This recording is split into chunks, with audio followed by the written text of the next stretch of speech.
ఇంద్రాణి. ఇందులో 'ఇంద్రాణి' టైటిల్ తగ్గట్టుగానే ఇండియా కోసము అహర్నిశలు కష్టపడి ఒక రోబోటిక్ ఒక దేశం కోసం పోరాడే యుక్త వయసు వనితగా చూపించి నా క్యారెక్టర్ చాలా బాగా ఆకట్టుకుంటుంది. ముఖ్యంగా చెప్పాలి అంటే ఈ 'ఇంద్రాణి' స్టోరీ లైన్ వచ్చేసి టైమ్ ట్రావెల్ అడ్వాన్స్డ్ స్టోరీ లైన్‌తో చిత్రీకరించారు. సినిమా స్టార్టింగ్‌లో కొంత ఇంట్రెస్ట్ క్రియేట్ చేసినప్పటికీ, ఆ తదుపరి సన్నివేశాలు మొత్తం బ్లాక్ చేసినట్టు అనిపిస్తాయి. ముఖ్యంగా 'ఇంద్రాణి' క్యారెక్టర్ ప్లే చేసిన క్యారెక్టర్ అంతగా మొప్పించినట్టు ఏమి అనిపించదు. అట్లానే అజయ్ కుమార్ క్యారెక్టర్ గానీ, తదితర నటీనటుల యొక్క యాక్టింగ్ గానీ అంతగా ఆకట్టుకోలేదు.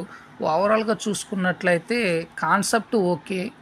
Fictional story, time travel story చాలా అడ్వాన్స్డ్ వెర్షన్‌లో చిత్రీకరించినప్పటికీ అది కేవలం కొన్ని సన్నివేశాలకు మాత్రమే పరిమితం అవ్వటంతో లోపం అనేది క్లియర్ కట్‌గా క్లారిటీగా ఉంటుంది. ప్రతి సన్నివేశాన్ని ల్యాక్ చేసినట్టు అనిపిస్తుంది. కానీ అక్కడక్కడ వచ్చే కొన్ని అడ్వాన్స్డ్ సన్నివేశాలు మటుకు బాగా ఆకట్టుకుంటాయి. ప్రొడక్షన్ వాల్యూస్ పరంగా చూసుకున్నట్లయితే కొన్ని సన్నివేశాల్లో చాలా రిచ్‌గా చూపించారు. ఇకపోతే సినిమాటోగ్రఫీ వచ్చేసి అక్కడక్కడ సన్నివేశాలను బాగా చిత్రీకరించటం ప్లస్ పాయింట్.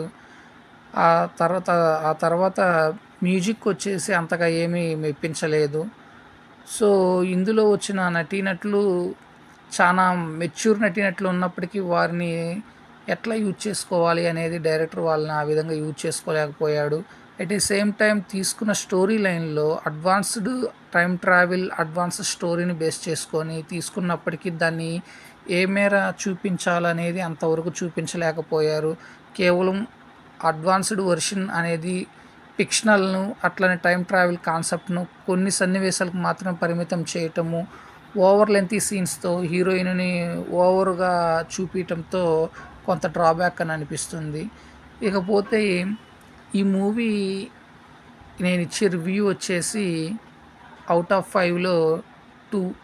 ఎందుకనంటే కొన్ని సన్నివేశాలు మాత్రమే మెప్పించాయి. తర్వాత వచ్చే సన్నివేశాలు అంతగా ఏమి మెప్పించకపోవటము, అట్లానే అక్కడక్కడ వచ్చే సన్నివేశాల్లో ఫిక్షనల్ టైమ్ ట్రావెల్ అడ్వాన్స్డ్ వెర్షన్‌లో చాలా బాగా ఆకట్టుకున్నప్పటికీ, తదుపరి సన్నివేశాలు ఏమి అంతగా ఆకట్టుకోలేకపోవటంతో ఈ 'ఇంద్రాణి' అనేది కొన్ని సన్నివేశాలకు మాత్రమే పరిమితం అని చెప్తున్నాను.